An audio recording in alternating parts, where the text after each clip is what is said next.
Ojo lali subscribe.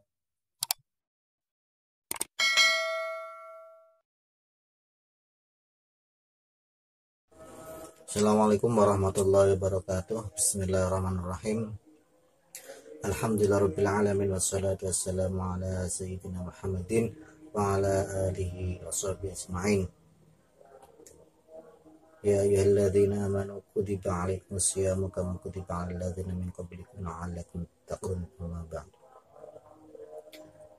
Pada para mahasantri baik Madin Ula 17, 18, 19 dan 20 yang kami sayangi, kita telah memasuki bulan suci Ramadan 1442 Hijriah. Semoga apa yang kita kerjakan baik ibadah sunnah maupun wajib diterima oleh Allah Subhanahu wa taala. Semoga kita dipertemukan kembali dengan Ramadan tahun berikutnya. Amin, Allahumma amin. Marilah kita belajar lagi kitab Mabadiul Fiqhiyah. Kemarin kita sudah membahas tentang rukun-rukun sholat. Selanjutnya kita akan membahas tentang kesunahan-kesunahan dalam sholat, baik yang dilakukan di dalam sholat maupun kesunahan di luar sholat. Sebelum kita lanjutkan, kita hadiah Fatihah dulu ditujukan kepada baginda Rasulullah Sallallahu Alaihi Wasallam dengan harapan semoga kita mendapatkan syafaat di hari kiamat. Ila khatratin Nabil Mustafa Muhammadin Sallallahu Alaihi Wasallam wa ala alihi wa ashabihi wa dhurriyyatihi wa ali baiti syaulillahi lahumul fatihah. Bismillahirrahmanirrahim. Alhamdulillahirabbil alamin arrahmanir rahim maliki yaumiddin iyyaka nasta'in ihdinas siratal mustaqim siratal ladzina an'amta 'alaihim ghairil maghdubi 'alaihim waladdallin amin. Summa ila ma'alifil kutub allati ta'allamna wa 'allamnaha wa masyayikhina wa ustadina wal ma'alifil kutub. Al-Fatihah. Iyyaka na'budu wa iyyaka nasta'in ihdinas siratal mustaqim siratal ladzina an'amta 'alaihim ghairil maghdubi 'alaihim waladdallin amin. Bismillahirrahmanirrahim. Al-adzanu. Kita lanjutkan tentang adzan dan iqamah. Al-adzanu tawi adzan. Wal iqamatu lan iqamah. Wal iqamatu lan iqamah iku sunnatun sunnah fis safari ing dalem balungan. Fis safari ing dalem balungan wal hadori lan ana omah. Wal hadori lan ana omah. Wal hadori lan ana omah. Lis sholati kedue pira-pira salat. Lis sholati kedue pira-pira salat al maktubati kang den fardhoake. Al maktubati kang den fardhoake. Bab ini menjelaskan tentang azan dan iqamah, bahwa azan dan iqamah itu hukumnya sunnah, baik azan itu dilakukan ketika dia bepergian ataupun ketika berada di rumah untuk melakukan sholat. Jadi sebelum sholat kita disunnahkan melakukan azan, baik sholat berjamaah maupun sholat munfarid, sholat ijen. Misalkan di rumah di kamar sampean mau sholat, azan itu hukumnya sunnah. Kesunahan itu hanya untuk orang laki-laki. Kalau untuk orang perempuan maka tidak sunnah lagi. Apalagi kalau azannya orang wanita itu sampai terdengar oleh orang lain, oleh lelaki lain, maka hukumnya haram. Tapi kalau untuk dirinya sendiri itu boleh-boleh saja, tapi tidak mendapatkan kesunahan. Itu bagi azan orang perempuan.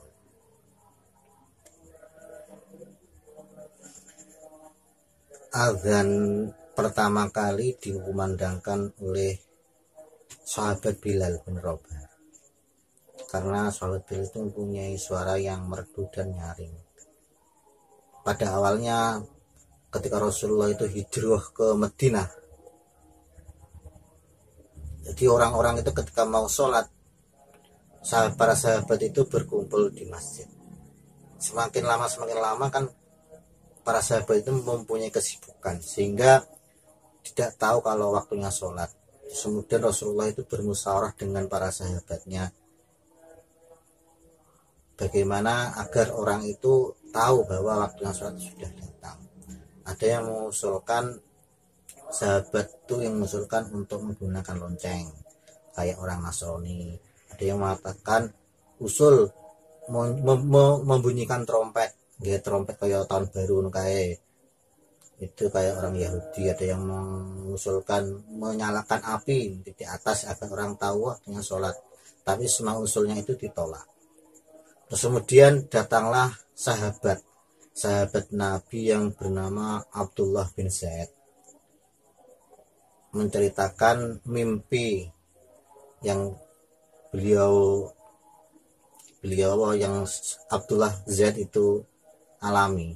Ketika di dalam mimpi itu ada orang yang berjubah hijau membawa lonceng.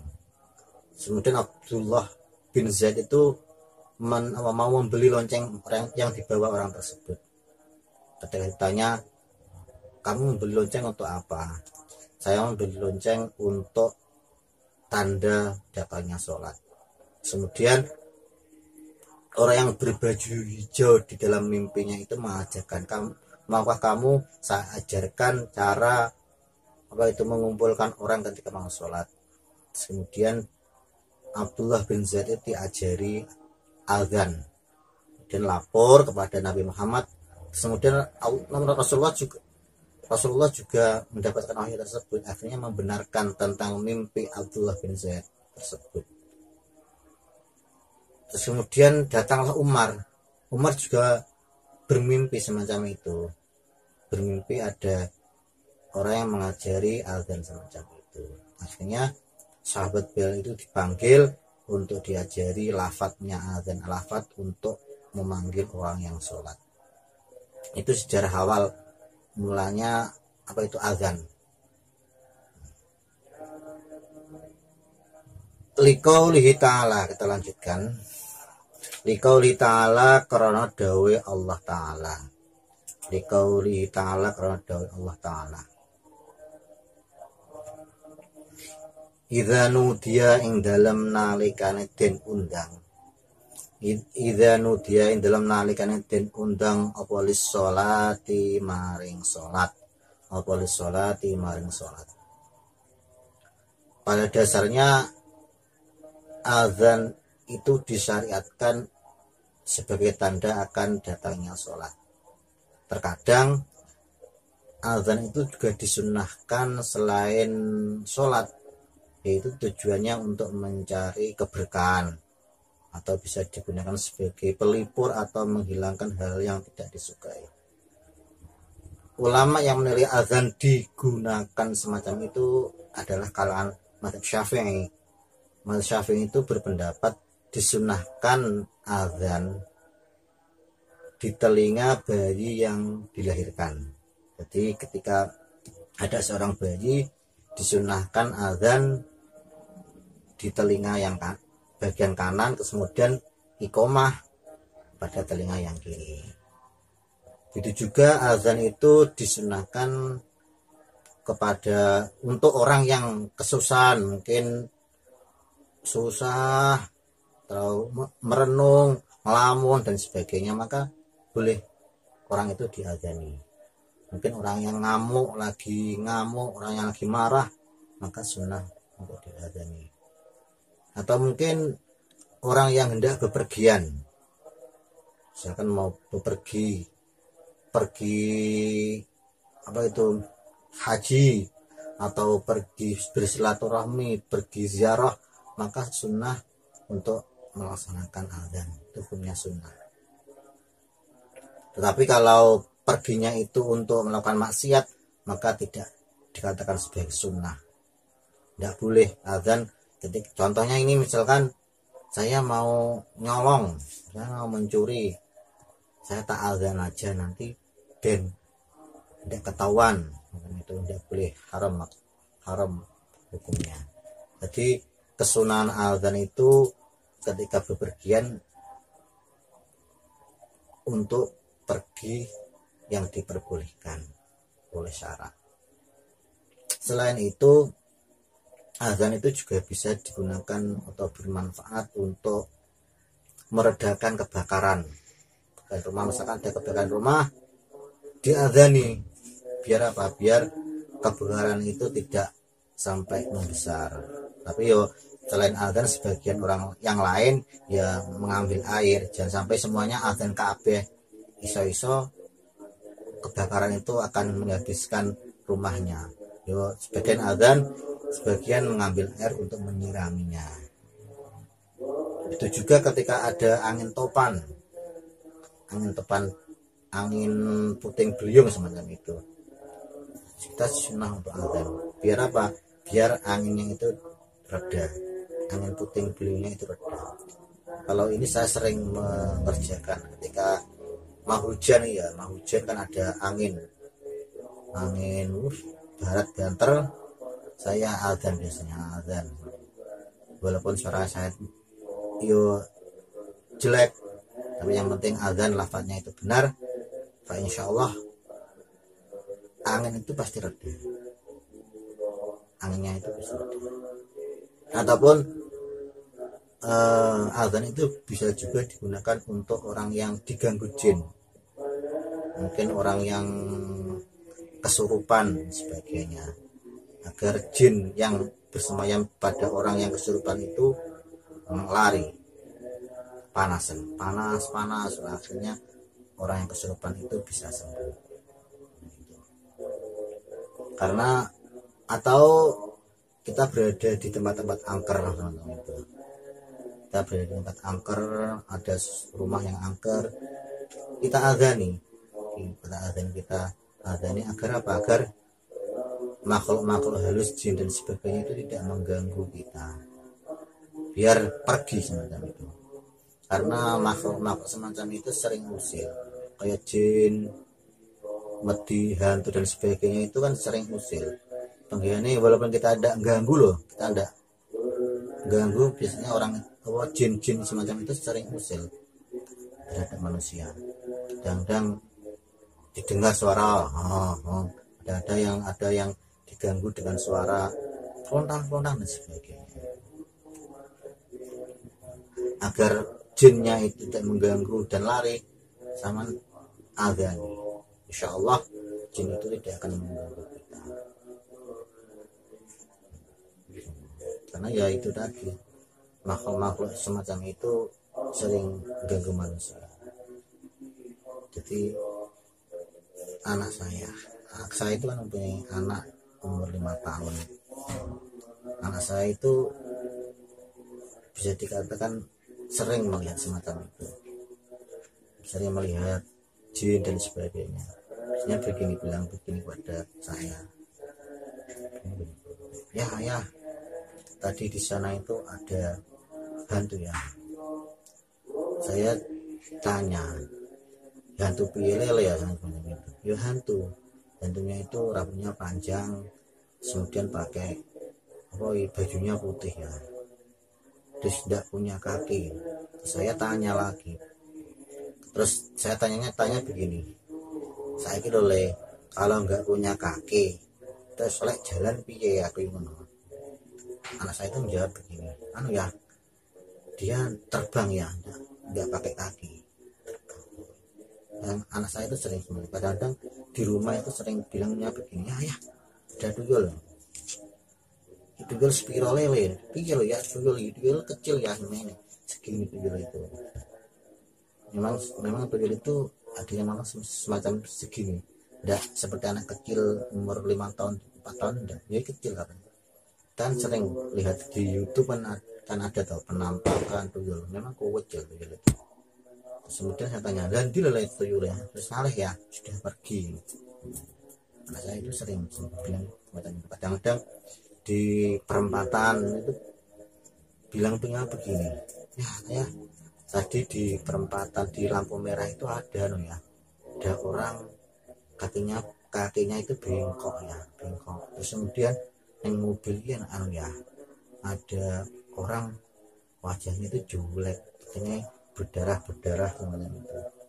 Padahal saya itu juga takut cerita nih semacam itu. Nah, tapi anak saya itu bilangnya begitu, sering datang cerita semacam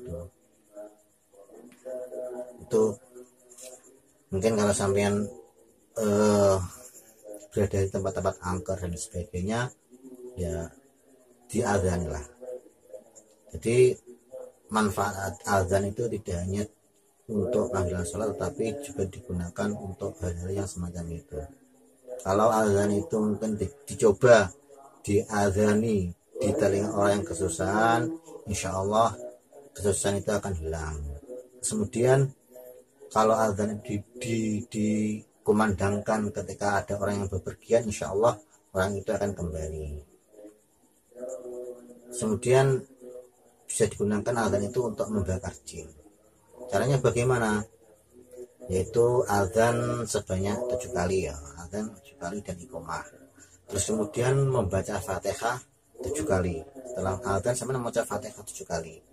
Terus kemudian membaca surat Muawwidzatain, yaitu Qul a'udzu birabbil falaq dan Qul a'udzu birabbin nas sebanyak 7 kali.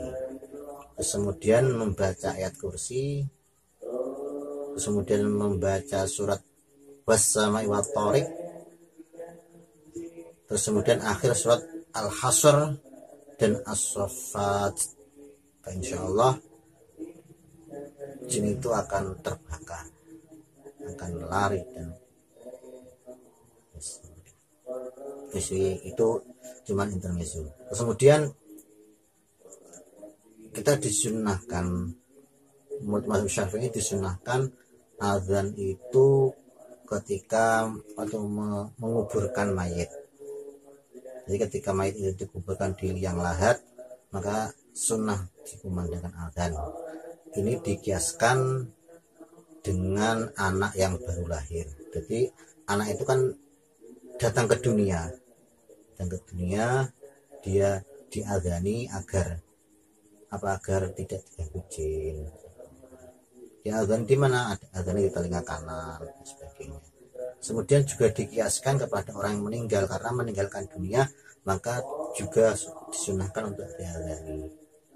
Walaupun mayit itu mungkin tidak mendengar, kalau kita tidak mendengar misalkan mayit semacam itu, tapi azan itu juga bermanfaat untuk memberi peringatan kepada orang-orang yang ikut mengubur, yang ikut mengantarkan jenazahnya. Ben ileng azan, ben biar orang itu selalu ingat akan sholat.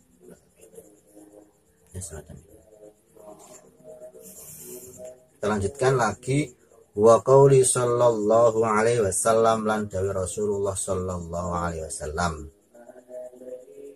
idza hadarat ing dalam nalikane teko, idza hadarat ing dalam nalikane teko apa as-sholatu salat,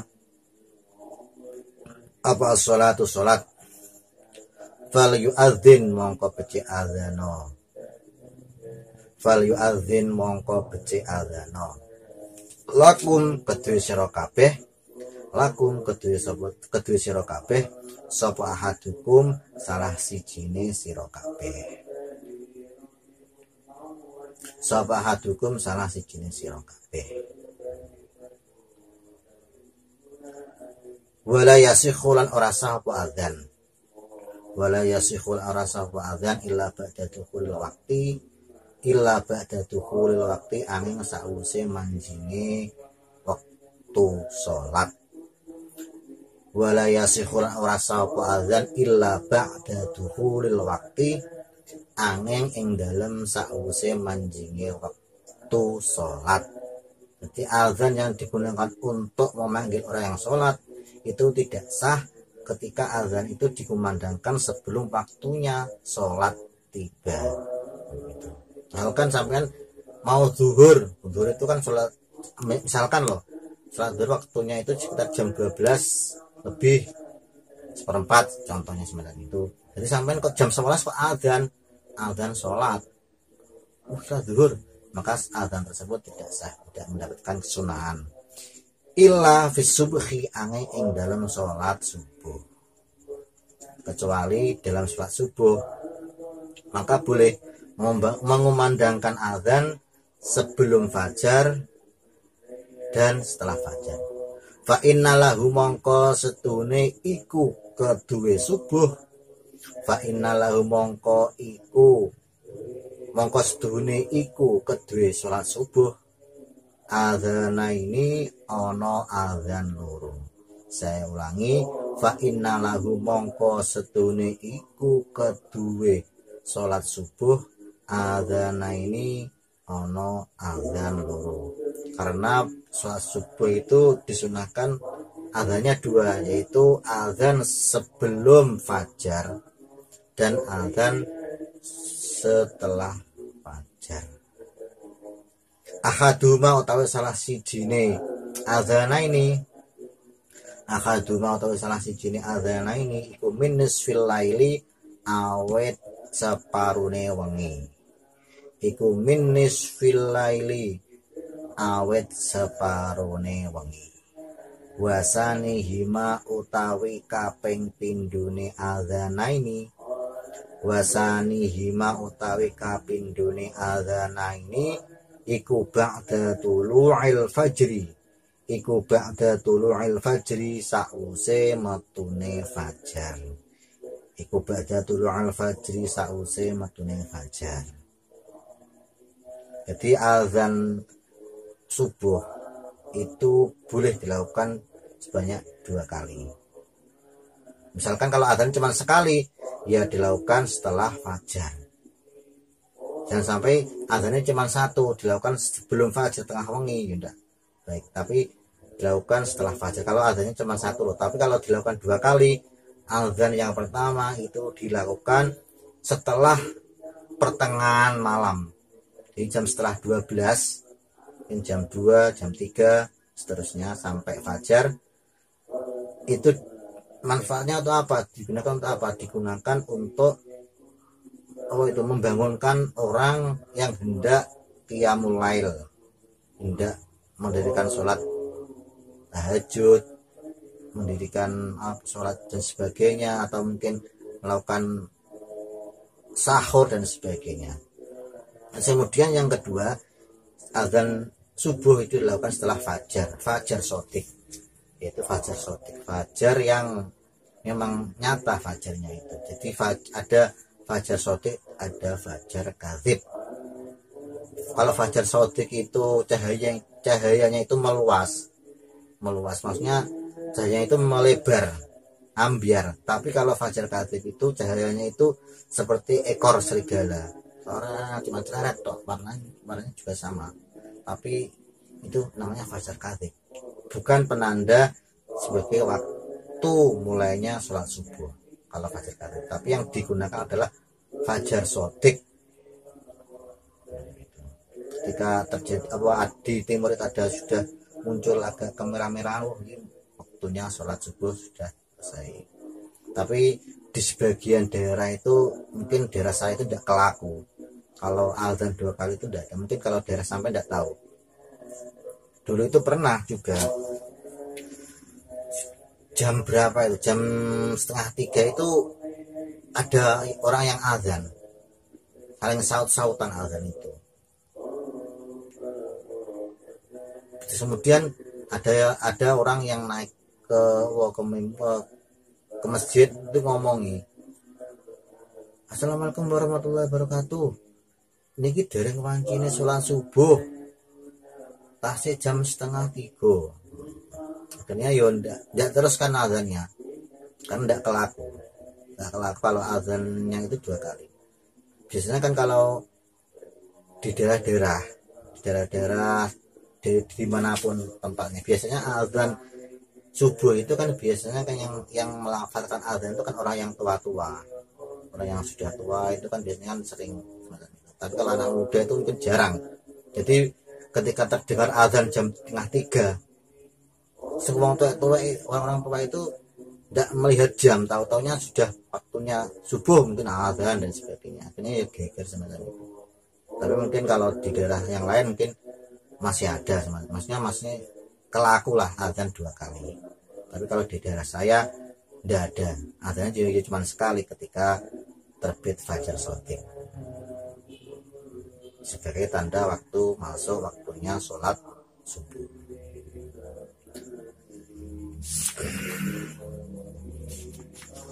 Terus kemudian sunanus sholati utawi piro-piro sunai sholat. Sunanus sholati utawi piro sunai sholat iku al awalu utawi kang awal, iku al awalu utawi kang awal, iku al awal utawi kang awal, iku al kunutu kunut, iku al kunutu donga kunut, iku al kunutu donga kunut, iku al kunutu donga kunut.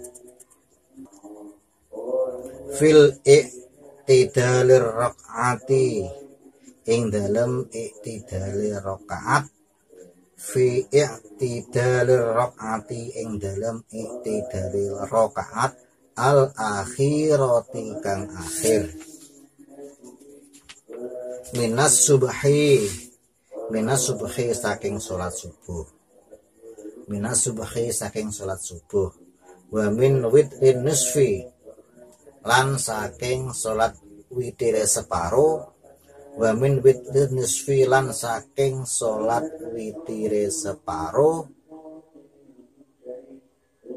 asani kang kaping pindho, asani kang kaping pindho min Ramadhana saking wulan Ramadan.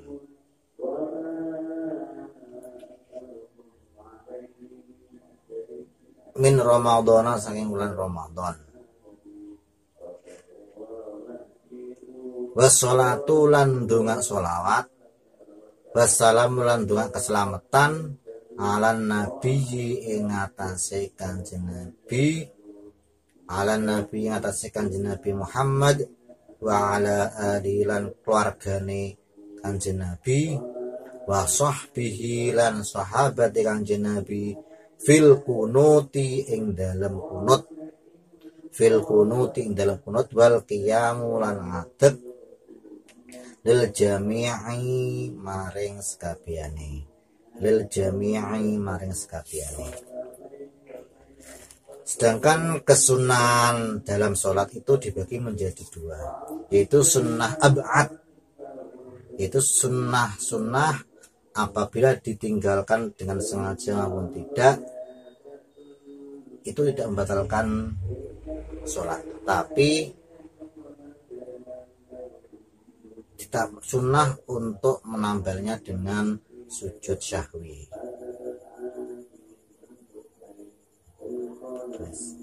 Tapi tidak, misalkan kesunahan tersebut ketika misalkan lupa tidak mengerjakan, maka ya kita disunahkan untuk sujud syahwi.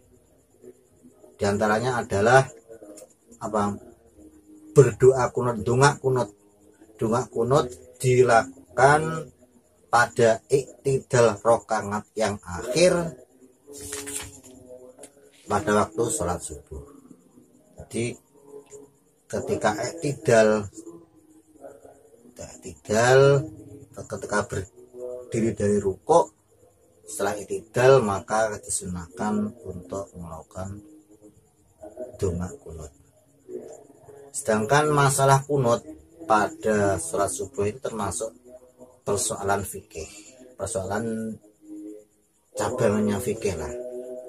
Sepatutnya sepatutnya menjadi kaum muslimin itu tidak saling berpecah tentang masalah kunut, karena terjadi perbedaan pendapat antara beberapa mazhab dalam masalah kunut. Kalau menurut mazhab Syafi'i dan mazhab Maliki, mengerjakan doa kunut pada salat subuh itu hukumnya sunnah. Tapi doa kunut menurut kalangan mazhab Hanafi dan Hambali itu tidak melakukan doa kunut.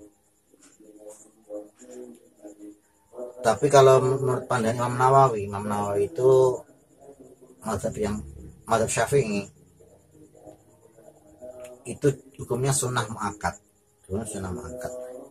karena ada hadis yang diriwayatkan dari sahabat Anas bin Malik.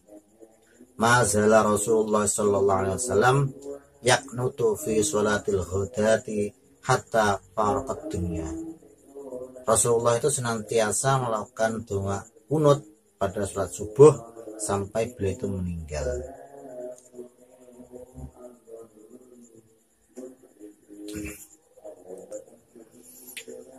Pada awal-awalnya doa kunut itu dilakukan setelah rukuk. Jadi setelah rukuk idal kemudian berdoa. Tapi oleh sahabat Umar, doa kunut itu dikerjakan sebelum rukuk, malah sebelum rukuk, yaitu setelah membaca surat setelah Fatihah. Agar apa? Agar orang yang masbuk, orang yang datangnya belakangan itu dapat menemui rokaatnya sambil menunggu orang yang mungkin datangnya belakangan biar dia mendapatkan rokaat. Akhirnya sahabat Umar itu ijtihad bahwa doa kunut itu dilakukan sebelum rukuk, malah itu yang ada yang mengatakan semacam itu lebih utama. Terus kemudian doa kunut itu juga disunahkan pada waktu witir yang terakhir. Witir itu kan boleh dilakukan oleh 1 kali, 3 kali, yang penting ganjil. Tapi waktu terakhir itu disunahkan melakukan doa kunut pada separuh Ramadan yang akhir. Separuh Ramadan yang akhir yaitu tanggal malam 16, 17, 18 sampai 30. Maka witirnya itu disunahkan untuk melakukan doa kunut. Terus kemudian kesunahan lagi yaitu yang termasuk dalam suatu lingkup doa kunut yaitu membaca sholawat, membaca salam pada Nabi Muhammad, kepada keluarganya, kepada sahabatnya.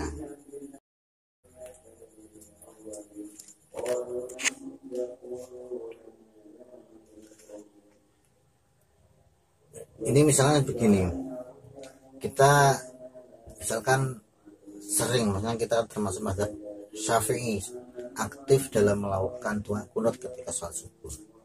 Kemudian kita bepergian di suatu tempat, kita mau kepada orang di situ.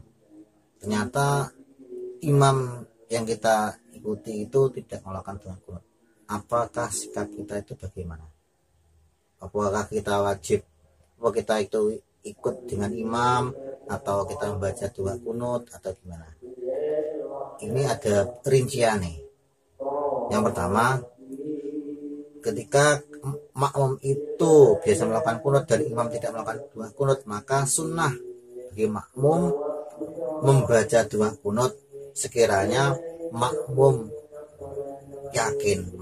itu yakin bisa nututi imam pada sujud yang pertama, maka disunahkan membaca doa kunut. Misalkan doa kunut kita baca imam kok masih melakukan sujud yang pertama, maka kita yakin dia bisa nututi sujud yang pertama loh, maka kita sunnah.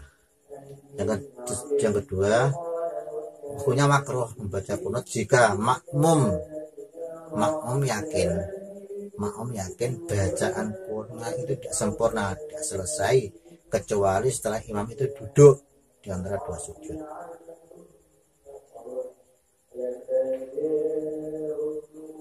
Terus kemudian bagaimana?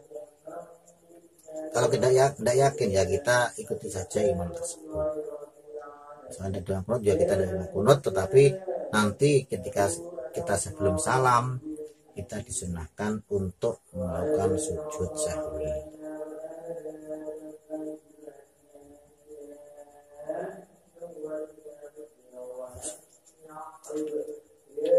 Ataupun ada cara lain, misalnya lain. Ketika imam itu tidak doa kunut, kita doa kunut dengan kita niat mufarokoh, niat memisahkan dari imam, itu boleh.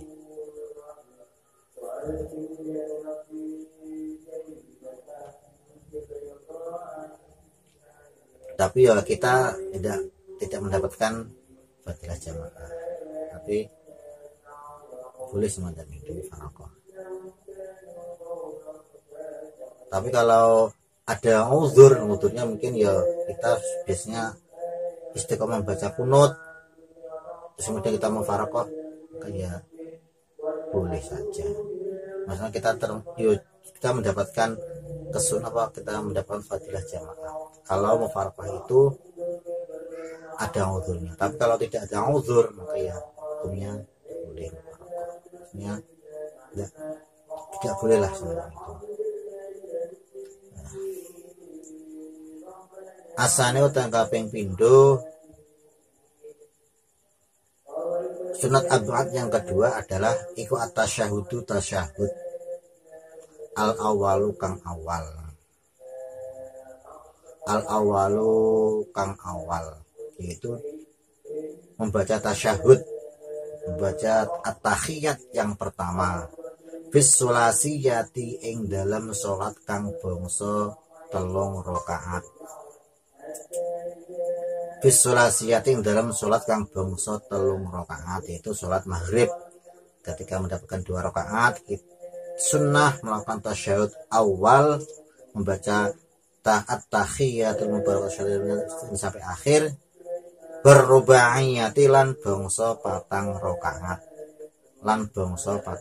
dan apa itu pada sholat yang 4 rakaat, yaitu sholat zuhur, asar, dan isya.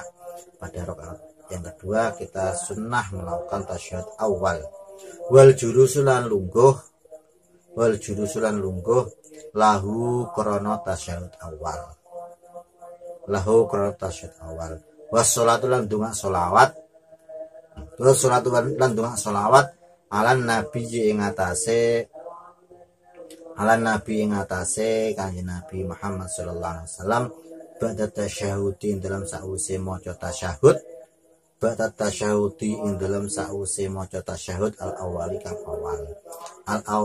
awal. Terkadang kita itu kan lupa ketika setelah 2 rakaat kita itu lupa tidak tasyahud awal. Kita berdiri, posisi kita kalau sudah berdiri bismillahirrahmanirrahim, kita tidak usah balani lagi, tidak usah turun lagi. Tapi kalau kita masih belum berdiri secara tegak, masih saya tidak tasyahud awal, maka kita disunahkan untuk duduk lagi, melakukan tasyahud awal. Atau sholati wallahu a'lam bishawab. Demikianlah apa yang dapat kami sampaikan, mungkin ada kurang lebihnya dari awal sampai akhir. Saya minta maaf yang sebesar-besarnya. Mungkin ada kurang lebihnya. Akhirul kalam. Wassalamualaikum warahmatullahi wabarakatuh.